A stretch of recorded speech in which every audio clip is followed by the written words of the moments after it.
Before I left Ohio, I never really thought about how I was living. I just lived. Got up every morning, drove to the same gas station for coffee, sat in the same traffic on the same stretch of 270, came home exhausted, watched the news, went to sleep, and did it all over again. My wife June and I had built a good life by most measures. Nice house in a suburb outside Columbus. 2 cars in the driveway, a retirement account I checked probably too often, and I told myself that was enough, that this was what you worked toward. I never questioned it, not once, not until we left. We came to the Philippines almost by accident, honestly. Our son-in-law Sergio is from Cebu, and when he and our daughter moved out here for his work, June and I started visiting. First time was just a vacation. 2 weeks, tourist stuff, see where Sergio grew up, meet his family. But something happened on that trip I didn't expect. I started noticing things. Small things at first, then bigger ones. And by the time we flew home to Columbus, I already knew something had shifted in me, though I couldn't name it yet. 2 years later, June and I sold the house, put most of our things in storage, and moved here. We're out in the province now, not in Manila, not in the big tourist beach towns. Just a smaller city in the Visayas, the kind of place where the jeepneys are painted like works of art, and the neighbors know your name after a week. We're both in our mid-60s. We had no idea what we were doing, and it turned out to be one of the best decisions we've ever made. But I want to talk about something specific, because people always ask about the food. Back in Ohio, I thought I ate fine. I really did. June cooked most nights. We had a routine. Sunday she'd do a big grocery run at Kroger, fill the cart, stock the fridge and the pantry. We bought the same brands we'd always bought. The same cereal, the same bread, the same frozen stuff, for the nights when neither of us felt like cooking. I didn't think of us as unhealthy people. We weren't fast food people, not really. We cooked at home most of the time. I thought that made us responsible. But if you looked at our pantry, really looked at it, you'd see things that could sit there for months without changing. Crackers that lasted until the next election cycle. Bread that stayed soft for 2.5 weeks. Soup cans that had expiration dates years in the future. Boxes of things I couldn't fully explain the ingredients of. And none of that bothered me. It was just the way things were. It was what the grocery store sold, what the commercials advertised, what everyone around us bought. Normal is invisible. You stop seeing it when it's everywhere. My first month here, I noticed that the bread molded fast. Like, within a couple of days fast. I remember being annoyed about it. I thought maybe it was the humidity. I threw away more food in those first few weeks than I was used to. Fruit went soft quickly. Leftovers didn't keep as long. I complained about it to June, who just shrugged and said maybe we needed to shop differently. She was right, of course. June is usually right about these things. I just needed longer to catch up. What I started to see slowly is that the food going bad wasn't the problem. It was actually a signal. It was telling me something I hadn't thought about in decades. If something spoils quickly, that means nothing in it is trying to preserve it unnaturally. There are no systems working overtime to extend its shelf life beyond what nature intended. The mold appearing on bread by day 3 is, in a strange way, a sign that what you're eating is closer to actual bread. That realization hit me harder than I expected. I'm 63 years old. I'd been eating American grocery store bread my entire adult life, and I'd never once stopped to wonder why it lasted so long. The rhythm of shopping here is completely different from what I grew up with. June figured this out before I did. She started going to the wet market near our neighborhood a few times a week. Not a big production, not a 2-hour grocery haul. Just a basket, some pesos, walking among the stalls. Fish that was swimming that morning. Vegetables that were still dirty from the field. Eggs from chickens she'd waved at. She'd come home with enough for a few days, cook something fresh, and that was it. I started coming with her after a while, partly to spend time with her, partly because I was curious. And I noticed things I hadn't expected to notice. You could see where the food came from. You could ask. The woman selling tomatoes knew who grew them. The man with the fish could tell you which part of the sea they came from. There was a chain between the ingredient and the person selling it that you could actually trace. That chain doesn't exist at a Kroger.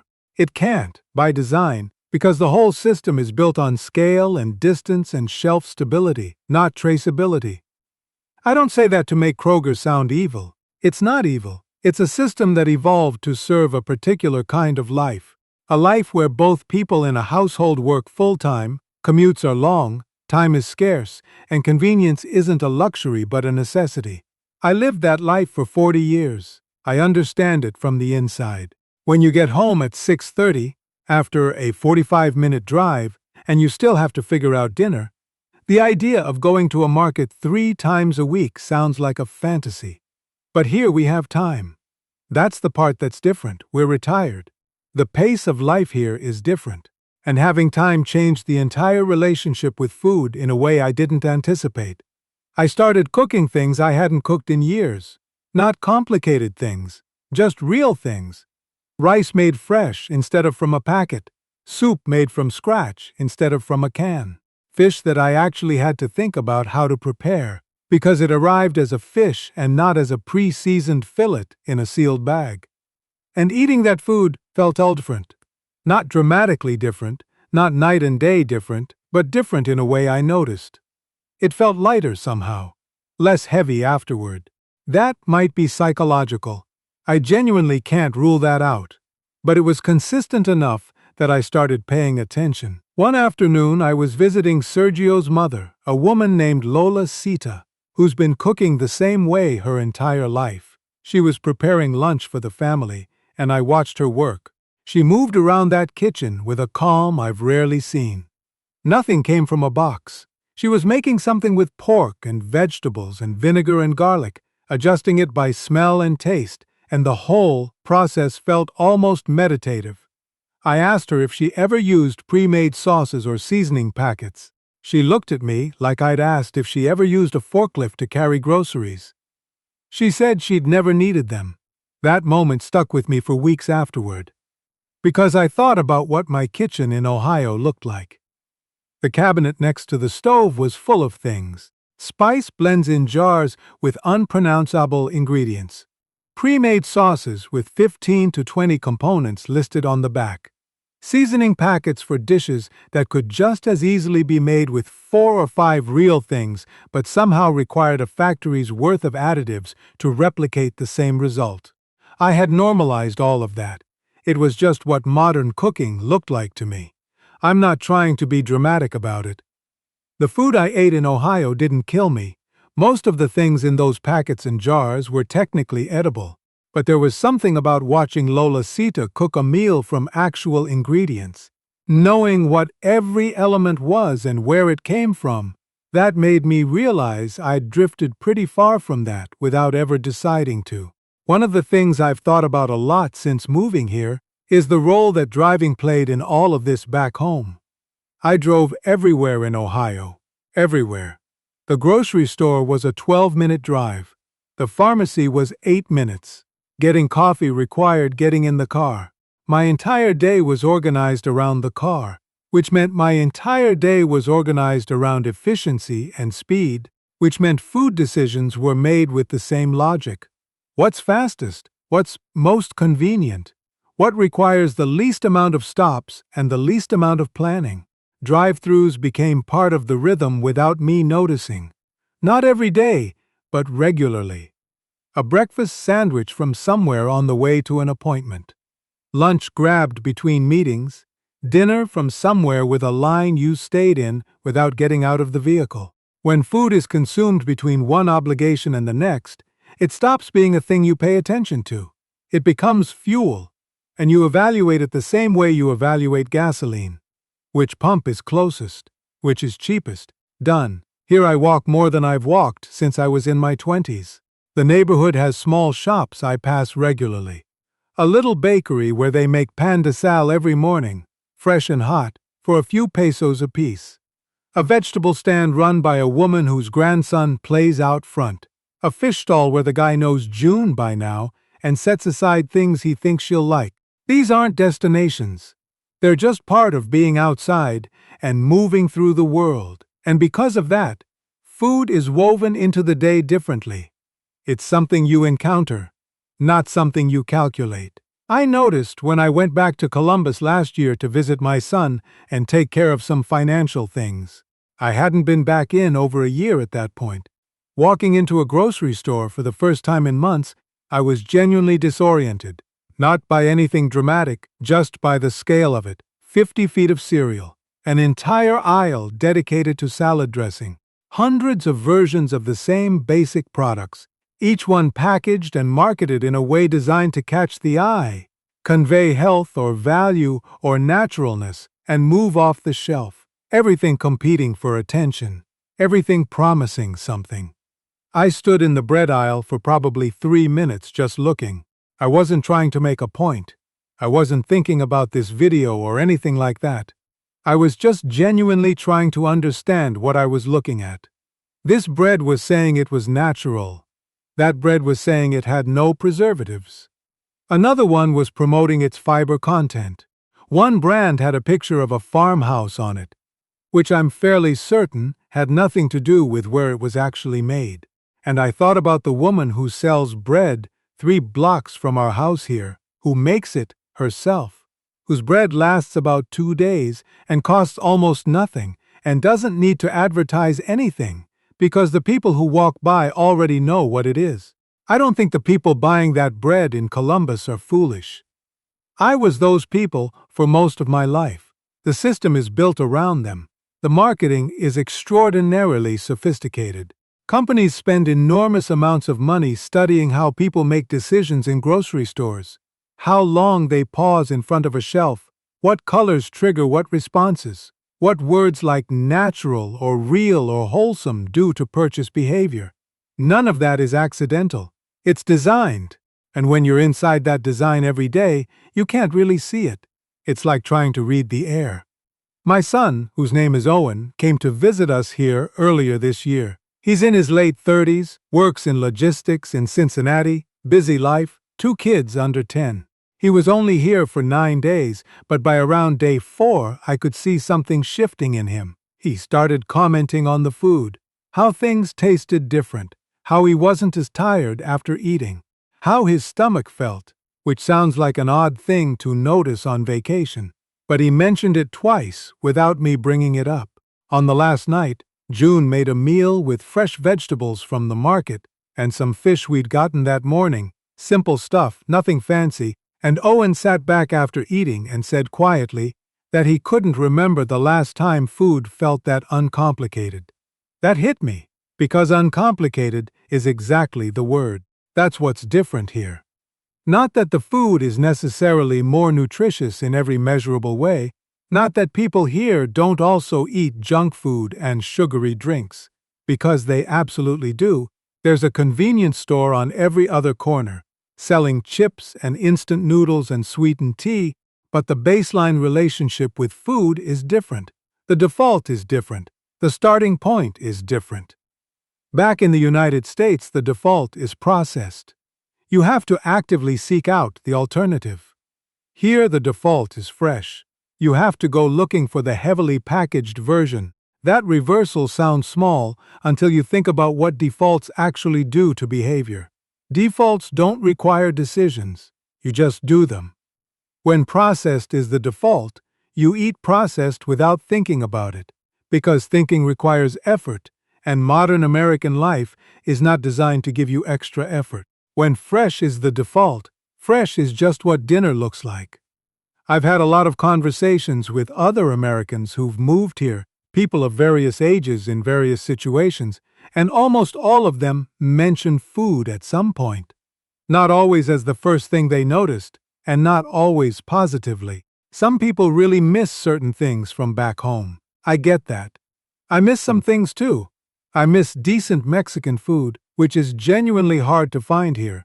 I miss my son-in-law's barbecue, the real Ohio kind, which he somehow can't replicate here even though he's been trying for 2 years. I miss a few specific things from the deli counter at my old Kroger, if I'm being honest. But what I don't miss is the feeling I used to have without knowing I had it. the slight heaviness after most meals, the tiredness that I blamed on age and stress, the way food was something I did quickly between other things rather than something that was part of the day in its own right. I didn't know I had that feeling until I stopped having it. That's the strange thing about normal. You can't see it from the inside. You can describe it, analyze it, point to specific things about it, but you can't feel the weight of it while you're living inside it, because the weight is distributed so evenly across everything that nothing stands out. It's only when you step outside that the shape of it becomes visible. I'm not the same person who drove to Kroger every Sunday in Ohio. That's not nostalgia or dramatization, it's just true. The pace of my days is different.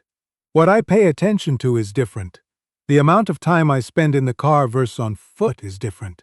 The relationship between what I eat and where it came from is different. June has started growing a few things in pots on our porch. Herbs mostly, a few vegetables. She's not a farmer. We're not living off the land, but she wanted to try. Some mornings she cuts something from one of those pots and uses it in whatever she's cooking, and there's a quiet satisfaction in that I can see on her face. Not because it's a grand accomplishment, but because there's a directness to it. Seed, soil, water, sun, pan. That's a chain you can hold in your hand. I don't know that I would have ever noticed any of this if I'd stayed in Columbus. The comfort was too comfortable. The routine was too routine. You don't question the air you breathe until you breathe different air, and even then you need a moment to realize that's what's changed. We've been here almost 3 years now. I've lost some weight without trying to, which my doctor mentioned on my last visit home with something that sounded almost like surprise. My blood pressure is down. My sleep is better. I can't attribute all of that to food because everything changed at once. The walking, the pace, the stress level, the kind of days I have. But food is part of it. I'm more certain of that than I was a year ago. The older I get, the more I think the conversation isn't really about food at all. Food is just the visible part, the thing you can point to, the concrete thing you can describe. But underneath it, what's really different is the pace. What's really different is what we decided, as a society, to optimize for. And for a long time in America, we optimized hard for speed and scale and convenience and cost. And the food system is just the most visible result of that optimization. You can see it on every label, on every aisle, in every drive-through window. I'm not saying that was wrong, exactly. A lot of people needed that system. A lot of people still do. The American working family with 2 jobs and 3 kids doesn't have the option of going to a wet market 3 times a week. I know that, and I'm not going to pretend that sitting on a porch in the Philippines at 63 with a retirement income is a universal solution. It's not. This is a very specific kind of life in a very specific kind of circumstance. But what I am saying, that leaving gave me the ability to see something I had been inside of for so long that it had become invisible. And what I saw surprised me. Not because it was shocking, but because it was so ordinary. Such a slow, quiet drift away from something simpler. Not anyone's fault. Not a conspiracy. Just a system doing what systems do, growing in the direction of what it was rewarded for growing toward. And once you see that, once you feel the difference on the other side of it, there's no real going back. Not mentally, anyway. You can return to the same grocery stores, walk the same aisles, buy the same bread. But you see it differently now. You notice things you never noticed before.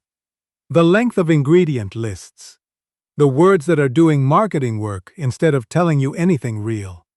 The gap between what packages suggest and what's actually inside it. That gap used to be invisible to me. For over 40 years it was invisible. It isn't anymore.